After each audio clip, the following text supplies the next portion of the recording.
Get some!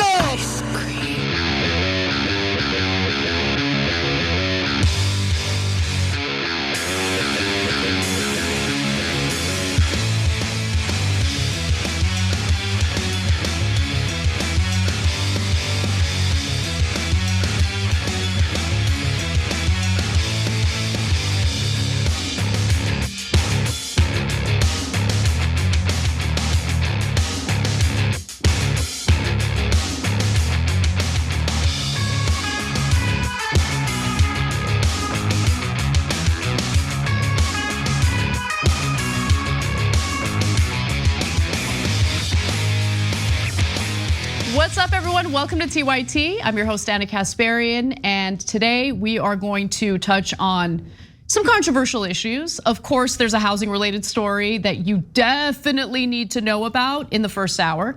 And if you have any loved ones who are elderly and they're looking to sell their homes, just make sure that they're privy to the story that I'm gonna share with you today. We're also gonna talk about the migrant crisis, which is in fact impacting various cities across the country.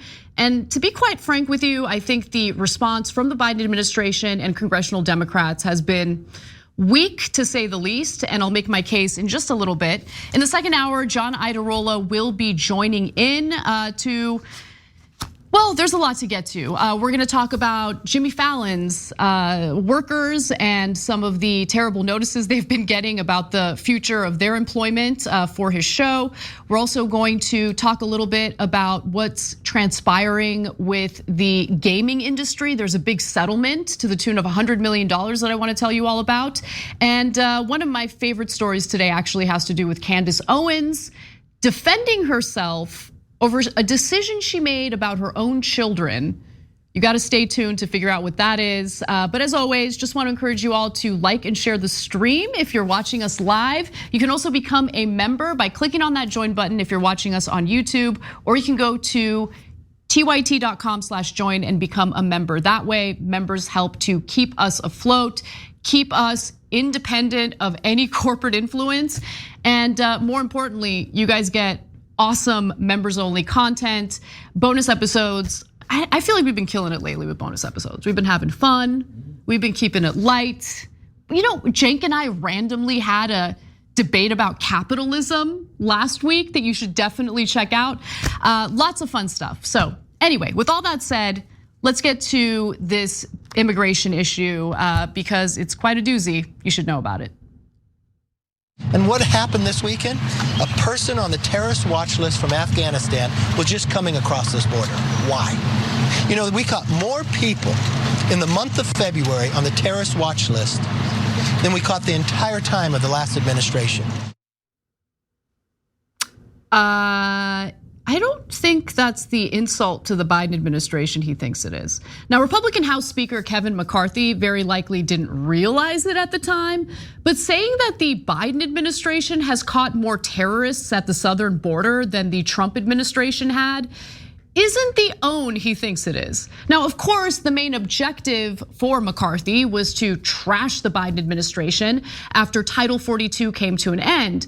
Now, the measure, which was implemented under the Trump administration, cited the coronavirus pandemic as the excuse to avoid having to process asylum seekers, and also allowed for automatic deportations before migrants could even have their case heard before an immigration judge. Now that Title 42 has been lifted, the southern border has experienced an influx of people hoping to make their asylum case. While McCarthy's accidental admission is pretty funny, it would be a massive mistake for Democrats to just snicker and think that they're making the right moves on the migrant crisis. In fact, go to New York City specifically, or Chicago, and you'll get a completely different story. Rallies and protests have sprung up after local communities have learned that the little resources they have to care for their own residents must now be stretched even thinner to provide services for migrants. Border processing centers slammed. Newly released court documents reveal more than 6,400 migrants were released into the US last Thursday and Friday. In Chicago, there are now pop-up showers for migrants living in police stations. While in New York City, parents and even students are protesting a new plan to temporarily house asylum seekers in school gyms. What worries you most? I don't know these people. Why can't they send them someplace else? The immigration debate now spilling into the suburbs, too. Orange County, New York, granted a temporary restraining order, stopping more migrants from being bused to local hotels for now. The county executive says homeless veterans were pushed out of hotel housing early to make way. The 20 veterans that were displaced, that is really sends a bad message. You can't just drop a bombshell on them and kick them back out to the streets. Leave the veterans alone. No, that's a disaster. In fact, New York is so overwhelmed with migrants that they need to shelter that Mayor Eric Adams is now saying that he wants to loosen right to shelter laws in New York. That is not good. Now, Biden knew this was coming, and his administration clearly did little to prepare for it. At the height of the humanitarian crisis on Monday, more than 3,300 unprocessed migrants were left in squalor on El Paso streets, even while there were beds available in shelters. That number of unhoused people creates a powder keg of problems amid the desperation, local leaders say. Trash and excrement, the potential for migrants to be targeted for prostitution, and a trapped population for human smugglers. If there are beds and shelters available in El Paso, why aren't they being used to house migrants? I mean, it makes no sense, right? Well, there's a little known flaw in how resources can be utilized that the Biden administration could do something about, but they won't.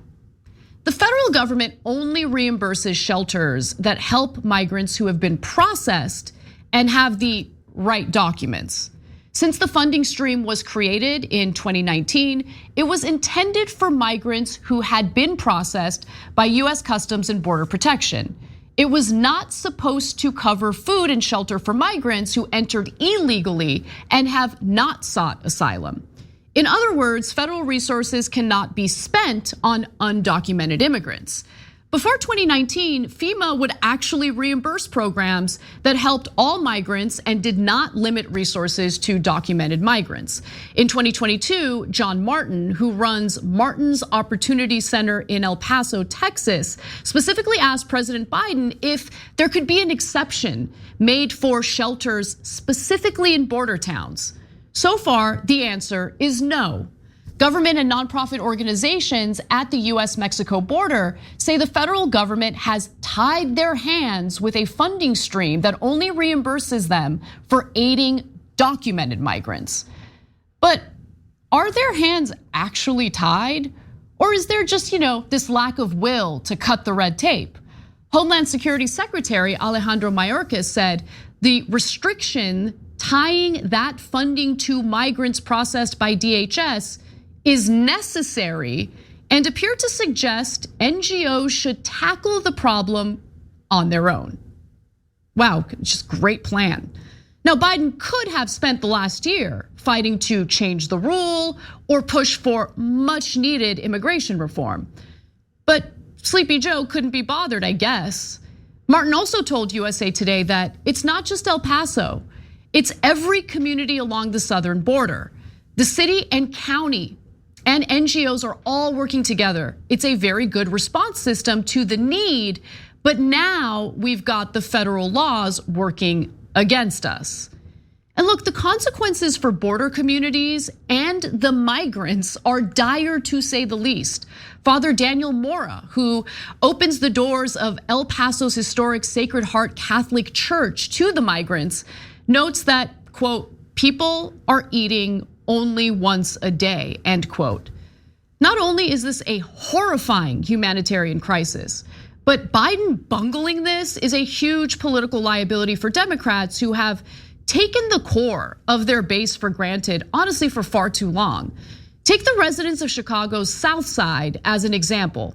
They recently found out that a high school that's been abandoned in their neighborhood would be used to house hundreds of migrants. South Shore community advocate Natasha Dunn argues that her community is already struggling with poverty, crime, and a lack of resources. They have intentionally created barriers to impede participation in a decision-making process around the public school buildings we pay taxes to maintain, and that they unjustly close and ignoring the community's plea to keep them open. Communication regarding meetings that have been held have been lackluster. What kind of Jim Crow stuff is this? All black stakeholders that have concerns should have been afforded the adequate space and notice and decision which ultimately impacts the value of our land, safety, and peace. We have been redlined, Jim Crow, pushed out enough. And look, if the federal government continues to fail to pass any comprehensive immigration reform, and the Biden administration fails to provide the resources these communities need in order to take in an influx of migrants, obviously you're gonna have a problem. And by the way, something I've noticed is usually these migrants are sent to the poorer parts of these cities where the residents in those areas have to deal with the consequences with little to no resources to do so. They're not sending migrants to the wealthier parts of Chicago or the wealthier parts of Manhattan. Now, while Texas Governor Greg Abbott has no doubt used desperate human beings as pawns in his disgusting political game, the ongoing efforts to bus migrants to democratically run cities is proving a devastating point about Democratic leadership. It's easy for politicians from the left side of the aisle to pat themselves on the back by declaring their jurisdictions sanctuaries for migrants, especially when they're not governing border towns and had mostly been untouched by the migrant crisis. They love to engage in the theater, but they don't like to actually work on policy. But now that they're confronted by the realities that states like Texas have been dealing with, they actually have to, put some thought behind policy instead of just engaging in self-righteous posturing. And if they don't do so soon, I predict an increasing number of Democratic voters who tend to be sympathetic to migrants will slowly switch to endorsing right-wing approaches on immigration, which are transparently much more cruel. Congressional Republicans, for instance, don't want to spend any federal dollars on any migrants. For the GOP, it doesn't even matter if the migrants are documented or not. Other Republican lawmakers want to severely limit legal avenues for asylum. If Democrats only engage in theater, the GOP will win over hearts and minds on this issue. The scary thing is that we don't have a strong, savvy, or even competent Democratic Party working to prevent that. So one thing that's very noticeable is if you watch, let's say MSNBC, they pretend as though everyone's happy with how the Biden administration is handling this, that everyone in these democratically run cities is welcoming migrants with open arms. They're super happy about what's going on. That is not the case. I can totally understand the frustrations that these communities are feeling. They are not bad people for protesting. They need resources, they need assistance with this, they need help. And so far they've got nothing. Because again, we're dealing with a federal government that engages in theater endlessly, postures and does all sorts of rhetorical garbage in order to pander to voters. But when push comes to shove, are they actually accomplishing what needs to be accomplished to deal with issues that we're facing in this country, including this migrant crisis? The answer is no. And if Biden thinks he's going to win against a Republican candidate, very likely Donald Trump, on this issue, he would be mistaken. It's time for them to get serious about doing something about this, about actually fighting back against the Republican Party when on one hand they say they want to do something about immigration reform, but on the other hand they try to obstruct any efforts. So call them out, work harder, fight them on this. But we haven't seen any of that, and local communities are suffering as a result. All right, we got to take a quick break. When we come back, I'm going to tell you about how those signs you might have come across saying that they'll buy your ugly house, they might, for a very, very low price and essentially rob you. That and more coming up. Ice cream.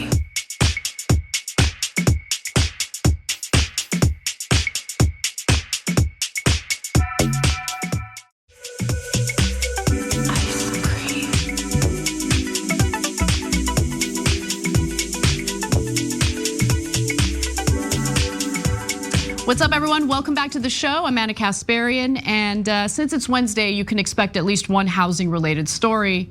So here we go. Here you have it. Chances are you've been confronted by a bandit or two in your life. They're ugly, illegal, and can really destroy the aesthetic of your neighborhood.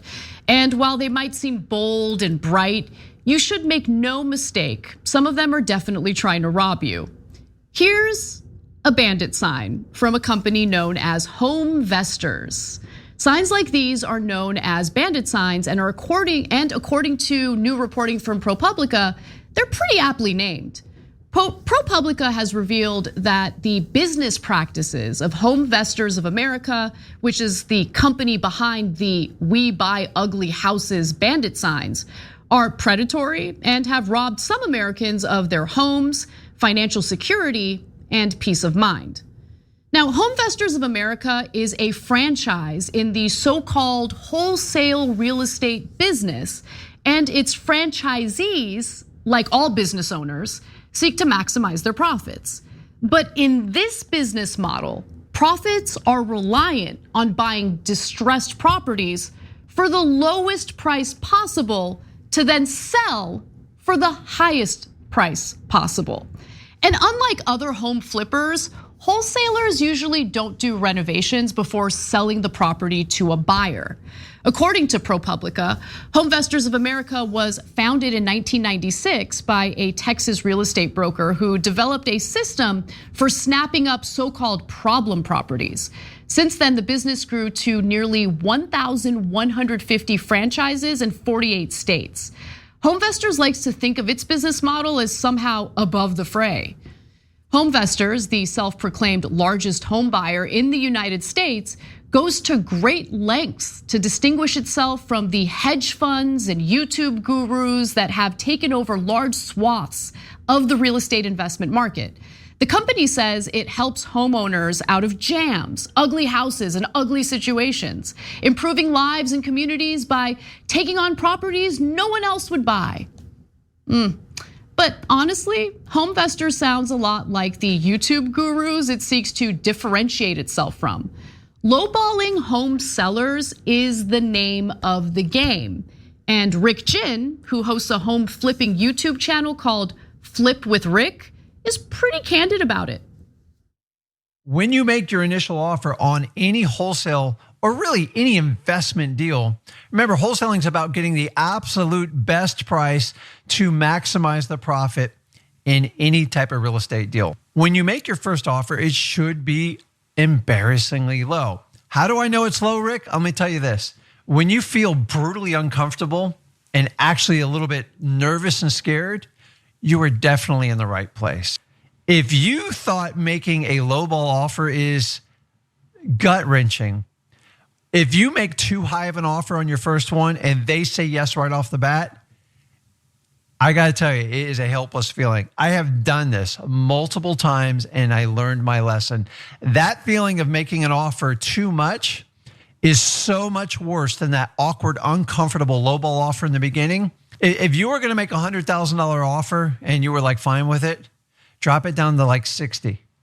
Rick, $40,000, that's insane. Well, let me ask you this. What if they take your previous offer? Say you're gonna offer $100,000 and they say yes. That means you left $40,000 on the table. If lowballing people who are looking to sell their homes is the main ingredient in maximizing profits, there's inevitably going to be some gross conduct taking place, especially if the investors are looking for sellers in desperate situations. Take what happened to one of the elderly homeowners who was profiled by ProPublica named Corinne Casanova. Casanova and her husband bought their Los Angeles bungalow in the 1960s, and after dutifully paying her mortgage for decades, she owned it outright. But her husband had since passed away, and in 2016, she was looking to sell her biggest asset and move into an assisted living facility. So she decided to call the number she saw on a HomeVestors ad. Soon she found herself working with a guy named Corey Evans, who ProPublica describes as well-versed in the HomeVestors of America playbook. In the 2 years prior, Evans executed more than 50 deals by finding homeowners who needed to sell fast because they were in a desperate situation. When it comes to Casanova, there was a big problem. She was 82 years old and was suffering from dementia. In fact, a recent neurological assessment had found the 82-year-old was unable to say what year it was or name the city she was in. She routinely mistook her adult son for his uncle. When she crossed paths with Evans in an effort to sell her home, the deal was anything but for Casanova. By the time he left that evening, Evans had a contract to buy the house for roughly 2/3 of its value. Casanova's son David decided to, pay for an appraisal after learning about the contract his mother had signed. The appraisal put the home's value at $440,000, a whopping $165,000 more than Evans had offered. The contract would spur years of legal battles and heartache. David, her son, let Evans know that his mother had dementia and wanted to cancel the sale. But Evans didn't care, and in fact decided to record a notice on the home's title that prevented the Casanovas from selling to another buyer. The family suddenly found themselves in a multi-year legal battle to keep the home. Corinne Casanova died just 19 days after she signed the contract to sell her home for much less than it was worth. And unfortunately, stories like these they're not that rare. Katie Southard owned a HomeVestors franchise in North Carolina and candidly admitted to ProPublica that when it comes to sellers, quote, "You're always lying to them. That's what we were trained. There was a price that you could pay, but you would always go lower and tell them that was the price you could pay." There are many examples to prove this point. A man in Broward County, Florida, believed he was signing a document for a home equity loan that in reality was a contract to sell his $100,000 house for just $37,500, according to a lawsuit he filed, but ultimately abandoned. A woman in Arizona said in an interview, she was told her late mother's home in a popular outdoor recreation town would have to be torn down and rebuilt to fetch a fair price. After paying her just $10,000, the HomeVestors franchise sold it for $55,000 without making any improvements. One court case documented the plight of an elderly man in Florida who was told if he sold his condo, he could continue living there temporarily. But he spent his final days alive waiting to be evicted because after the contract was signed, the franchise owner informed him the homeowners association rules didn't allow him to stay in the property. As if these specific cases aren't tragic and heart-wrenching enough, ProPublica notes that some homeowners fought from hospital beds to keep their properties. At least 3 died shortly after signing sales contracts. A 4th died after 3 years of worrying about money. Their families told ProPublica that they are convinced that the stress of losing their houses contributed to their loved ones' deaths, though all had been ill. HomeVestors swears that lying is against its code of ethics and that they specifically train franchisees to stay away from sellers who show signs of mental decline. But its training manuals teach something known as the Sandler system. Central to this sales strategy is building rapport with homeowners in order to find the pain, Pain is always a form of motivation, the trading manual reads. Once you find the seller's pain, you have a much better chance of buying the house. They look for circumstances that can lead to a quick sale, like a job loss, pending foreclosure, or overwhelming medical bills. One former franchisee described how he found a potential Atlanta seller's pain by asking the homeowner why he needed to sell so fast. The answer? His mother was living out her final days in hospice 1,400 miles away. It's not because they want to sell the house, the former franchisee said. It's because they want to get to Colorado to see their dying mother. How HomeVestors advertises their services also says a lot about their business model. In an interview, a former employee of the ad agency hired by HomeVestors recalled discussions about how to serve online ads to people in the vicinity of nursing homes and rehabilitation hospitals. The goal was to catch families who needed to sell assets so Medicaid would pay their nursing home costs. The employee, who asked not to be named because they unfortunately still work in the industry, also recalled the agency's owner bragging about the ability of its advertising, its digital advertising, to find an elderly person who had broken a hip. That injury, the employee reported, the owner saying, is effectively a 60-day countdown to death and possibly a deal. Now, franchisees also generate their own leads, so they're advised to build relationships with nursing home administrators, probate officers, and even divorce lawyers for intel. They're also instructed to look for clues of distress, like utility shutoff notices, boarded up windows, or any sign of desperation they can pounce on. If a family's belongings are on the curb, for example, the directive is clear. Quickly pursue the property where the trash pile indicates eviction. And if you're wondering if there are regulations to protect people from these predatory business practices, it really depends on the state you live in. Now, ProPublica claims that the practice has come under regulatory scrutiny in several states. In Philly, for example, flippers are required to provide prospective sellers with a bill of rights that identifies resources to help desperate homeowners and describes how they can get a fair price. But federally speaking, and this should be unsurprising, the short answer is largely no. And they play by different rules compared to real estate agents. So unlike real estate agents, house flippers operate in a largely unregulated space.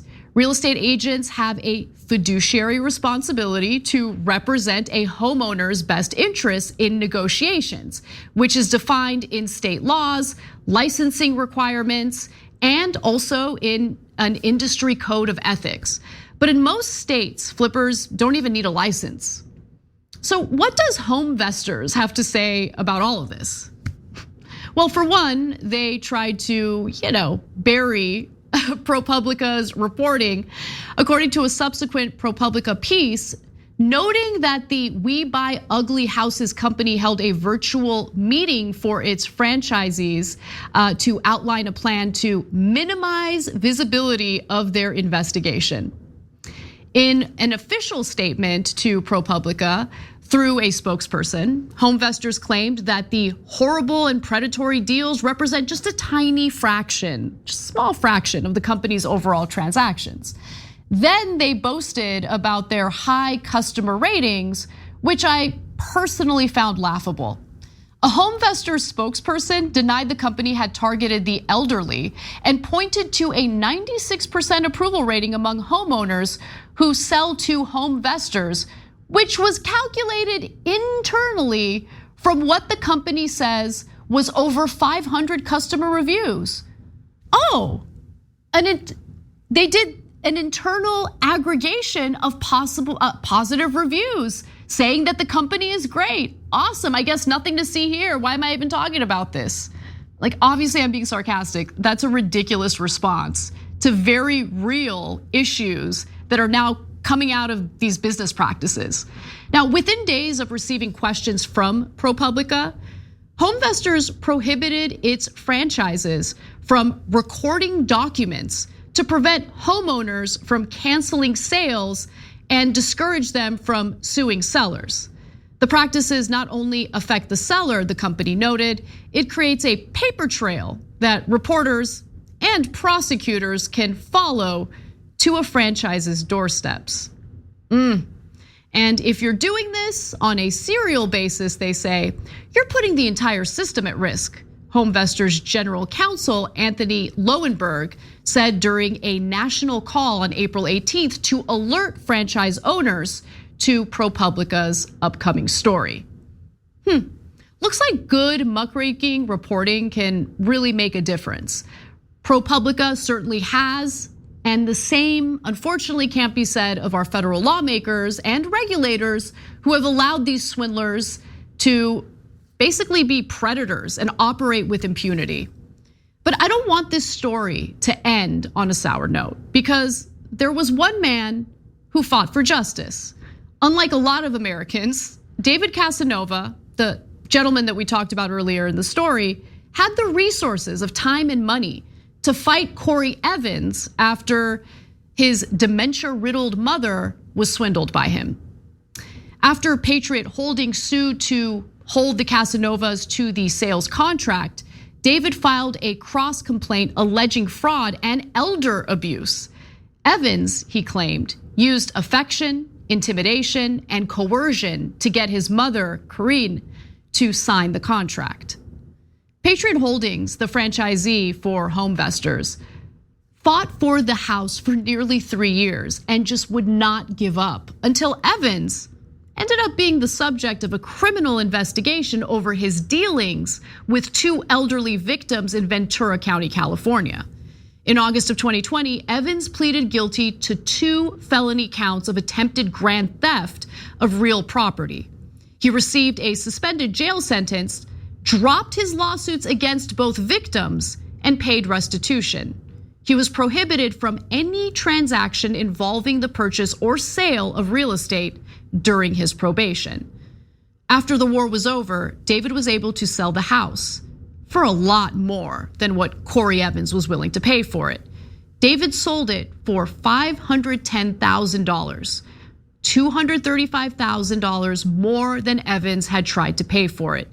David said he did none of the repairs Evans had insisted under oath were necessary. But clearly he was still able to sell the home for quite a bit of money and quite a bit more than what Evans had offered.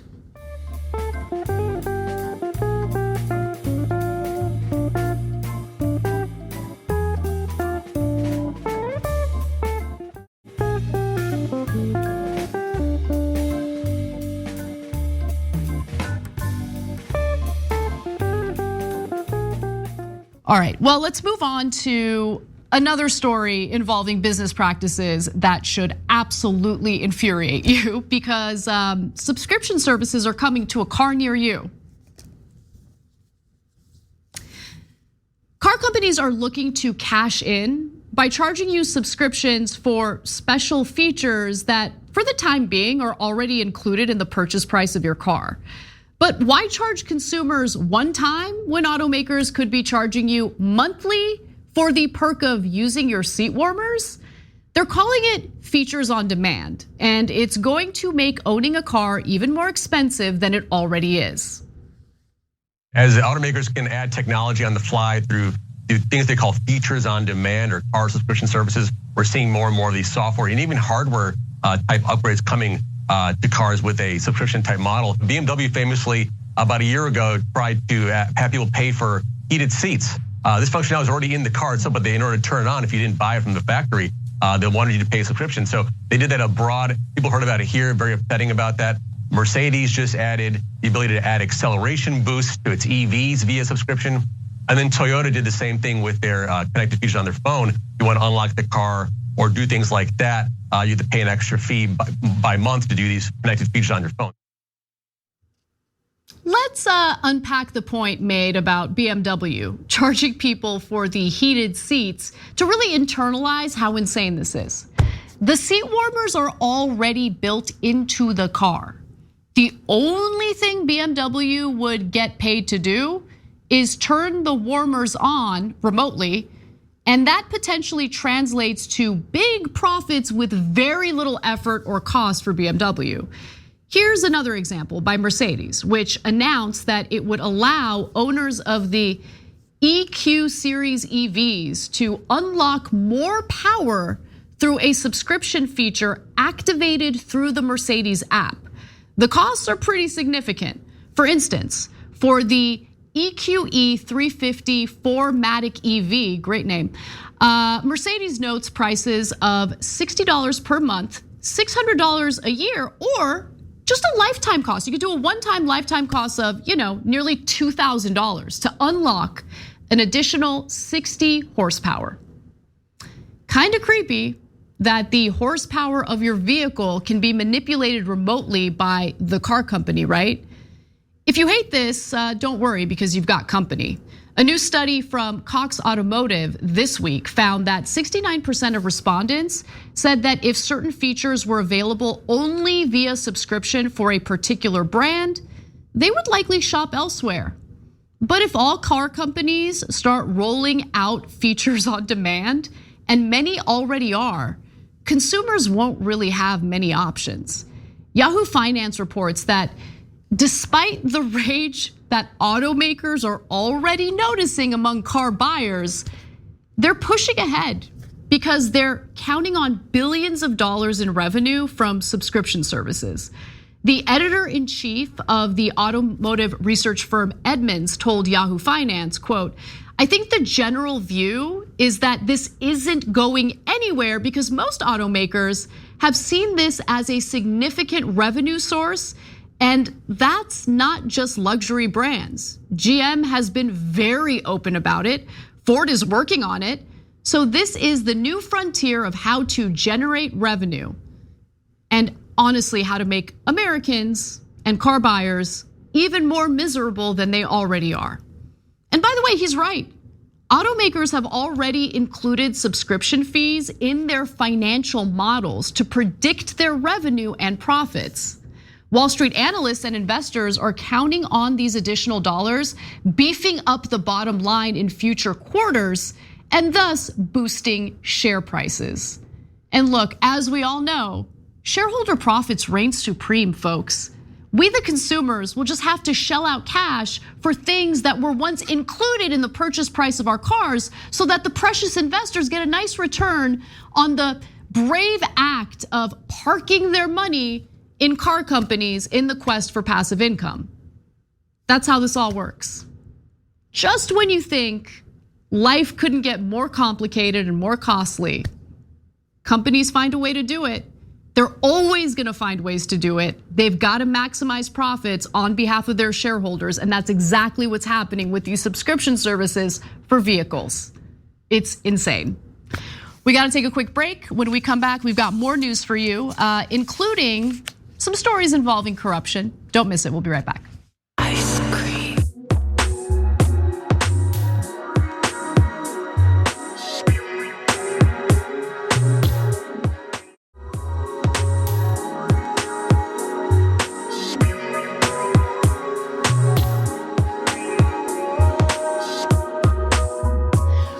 Welcome back to the show. We've got two more stories for you, and they're both kind of related since they have to do with corruption.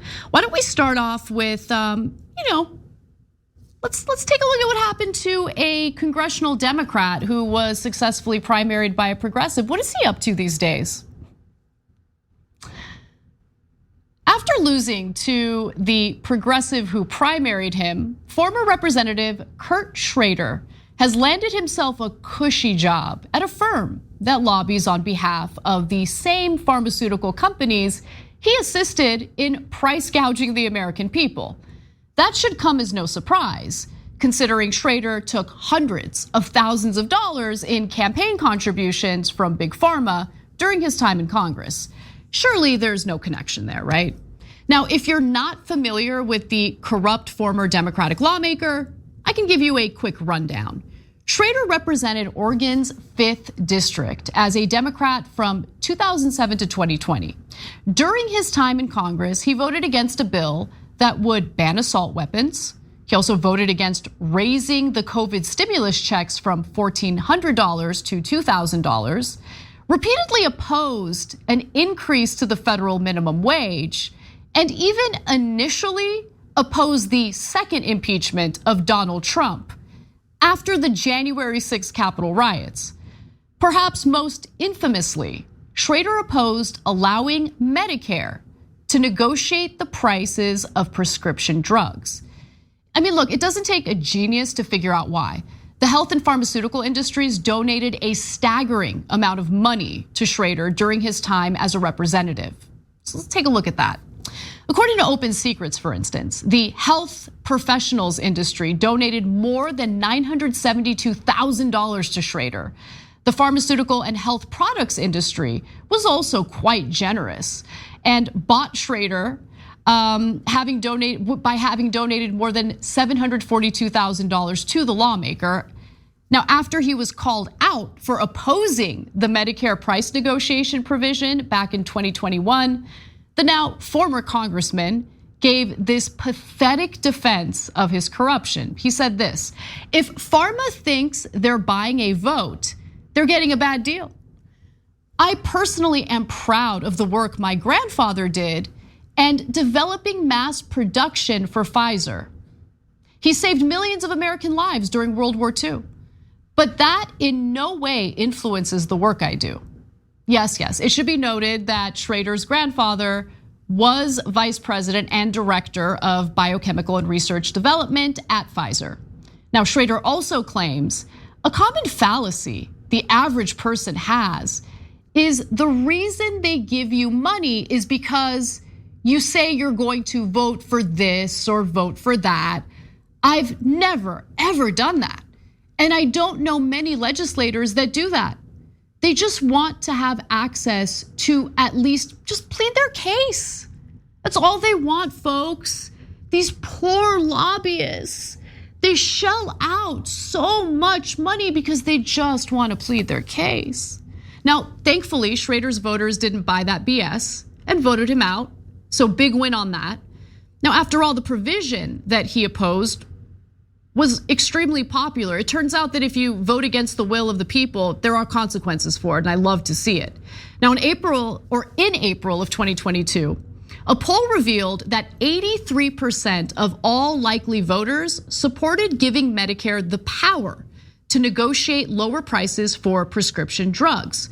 Specifically, 86% of Democrats supported it, and 81% of independents and Republicans supported it. Because guess what? People don't like seeing our hard-earned taxpayer money go to waste as these pharmaceutical companies price gouge the Medicare system.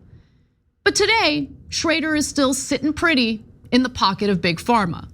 On Thursday, May 11th, Williams and Jensen PLLC announced that former Congressman Kurt Schrader will be joining the firm as a principal after more than 25 years in public service. Williams and Jensen is a lobbying firm that, according to Lee Fong, lobbies on behalf of Pfizer, Eli Lilly, Bayer, Merck, and Amgen. In announcing their new hire, the chair and CEO of Williams and Jensen pretended as though Schrader is a hard worker, saying that Congressman Schrader has a track record of rolling up his sleeves and leading on policy issues. We are delighted to welcome him to the firm, and we know that he will be an invaluable resource to our clients. But remember who he rolled his sleeves up to work hard for. It wasn't for you, it was against you. And on behalf of the companies that he's now helping to buy off his former Democratic colleagues. This is how the system works. And unless we pass strong regulations and potentially a constitutional amendment to get money out of politics and push for publicly financed elections, we're just gonna have an entire Congress, an entire political system really, that's bought off by corporate interests.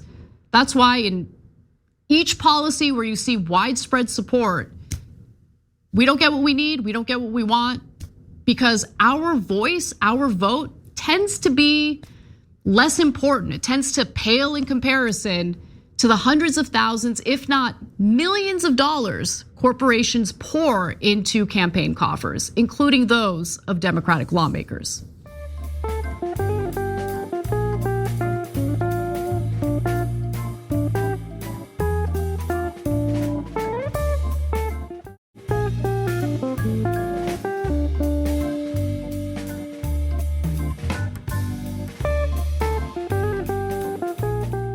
All right, well, there's more corruption to get to, so let's talk a little bit about that. As we speak, members of the House GOP, and especially Oversight Committee Chair James Comer, are on the warpath against President Joe Biden and his family members, who Republicans accuse of collecting foreign cash in exchange for influence over American foreign policy. Now, while legalized bribes are an anti-democratic and destructive element within our government, Comer has embarrassed himself by failing to prove any illegality or wrongdoing by President Biden. Many people are saying this, even conservative talk show hosts on Fox. I know the Republicans said that the smoking gun were these financial records that you were able to subpoena and got your hands on. They show that some of the president's relatives were paid more than $10 million from foreign sources between 2015 and 2017. And your party, the Republican investigators, say that that's proof of influence peddling by Hunter and James. But that's just your suggestion. You don't actually have any facts to that point. You've got some circumstantial evidence. And the other thing is, of all those names, the one person who didn't profit is there's no evidence that Joe Biden did anything illegally. Well, if you look at the laptop and the emails between the president's son and his associates, they went to great lengths to hide Joe's involvement. They even gave him nicknames. They called him the Celtic and the big guy. In other words, he's got no evidence.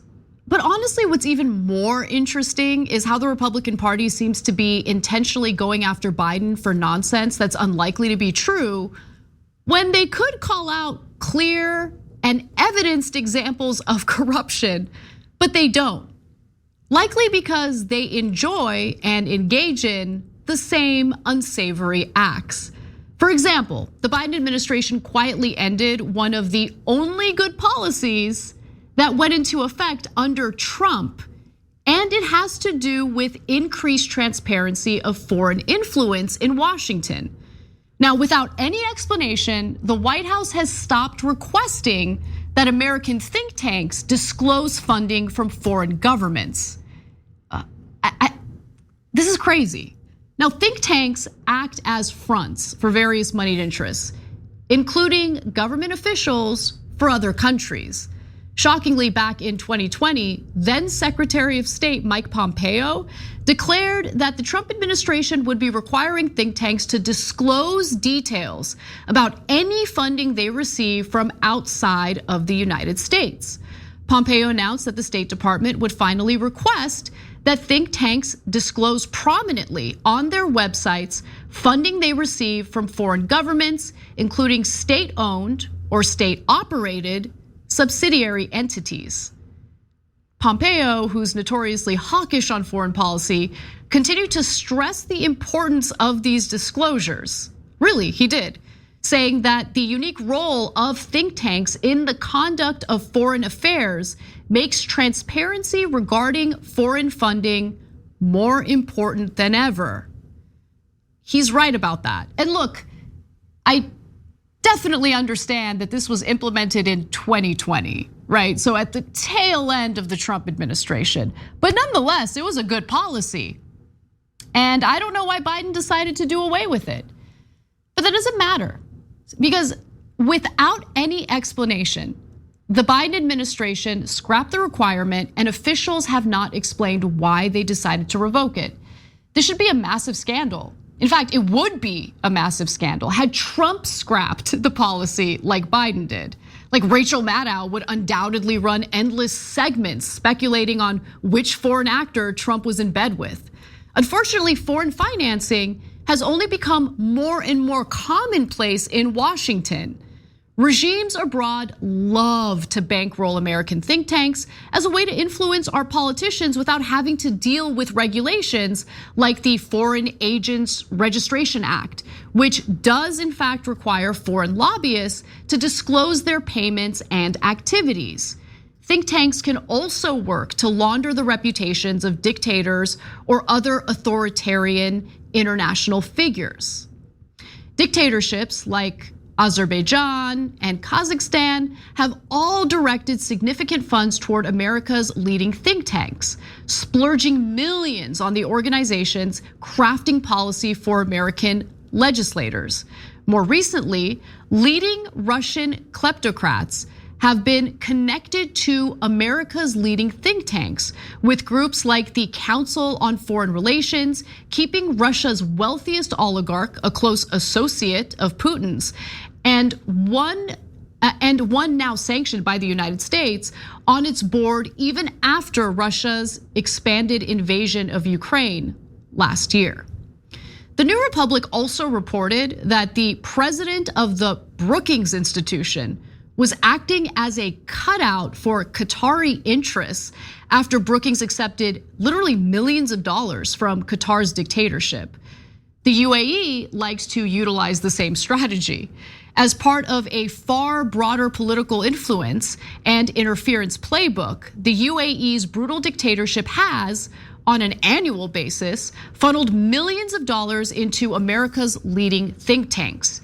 In fact, the UAE is now the single largest foreign benefactor overall for several groups, including the Aspen Institute, Brookings, and the Atlantic Council. And as early as the 2010s, the UAE had already become one of the top donors for the Center for American Progress. The money certainly pays off too. Following the UAE's funding, which ran into the millions of dollars, a staff member for the Center for American Progress began helping Emirati officials organize UAE-sponsored trips to the country and began directly advising Emirati officials on how to lobby their American counterparts. And what about the Atlantic Council? Well, according to the New Republic's reporting, the Atlantic Council's ties to the UAE have given the UAE the opportunity to shape the think tank's reports prior to publication, effectively allowing the dictatorship to craft the Atlantic Council's supposedly independent analysis before release. As leaked emails showed, Atlantic Council officials directly reached out to their UAE patrons with offers to edit their text, including material that was to be published under the name of David Petraeus, one of America's best known former military officers. In addition to influencing the lobbying efforts and research analysis of these think tanks, foreign governments, also pay to have representatives from these groups write glowing op-eds about them. So in early 2023, for instance, CNBC published an op-ed from Atlantic Council President Frederick Kemp, praising the UAE's selection as the host for the United Nations upcoming climate change conference known as COP28. As he wrote, the appointment of the Sultan Al Jaber, the CEO of the UAE's Abu Dhabi National Oil Company, was the ideal choice. Now that op-ed failed to add any disclosures about the UAE's relationship with the Atlantic Council, which by the way shows just how broken our media is as well. But CNBC did later note that there was a problem. They informed their readers of Kemp's ties to the dictatorship and described that relationship as an obvious conflict of interest. Not only was the Biden administration's reversal of the Trump era rule terrible, but one should also ask why we haven't heard a peep about it from the same Republicans who want to make the case that Biden is bought by foreign interests. Maybe influence by foreign actors isn't all that important to them after all. And they're just engaging in theater with their cute little investigations that lead to nowhere. Maybe somehow they don't know what we do. Either way, the word is out there now, and the GOP doesn't seem to care one bit. We should be asking ourselves why. We gotta take a break. We've got more news for you and John Iadarola when we come back.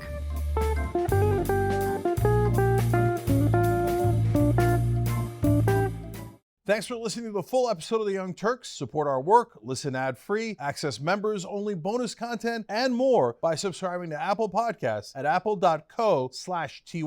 I'm your host, Cenk Uygur, and I'll see you soon.